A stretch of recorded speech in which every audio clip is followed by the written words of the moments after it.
శనివారం రాత్రి ఒక అలర్ట్ లేకుండా, ఒక సిగ్నల్ లేకుండా నీళ్లు బుడమేరు నుంచి గేట్లు ఎత్తేసారు. బుడమేరు అంటే ఏందో తెలుసా? బుడమేరు ఎక్కడ పుట్టింది?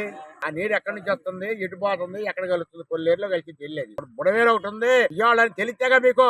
ఈ జగన్మోహన్ రెడ్డి అనేవాడు మాజీ ముఖ్యమంత్రి అనకూడదని ఊరుకుంటున్నాం కానీ, లేకపోతే ఈయనకు మాత్రం ఏం తెలుసు? ఈయన రాజకీయానికి ఒక అజ్ఞాని. ఏం మాట్లాడతాడో తెలియదు. ఎవడ రాసిస్తే మాట్లాడతాడు. నిన్ను కొట్టినా కుక్కను కొట్టినా ఒకటే.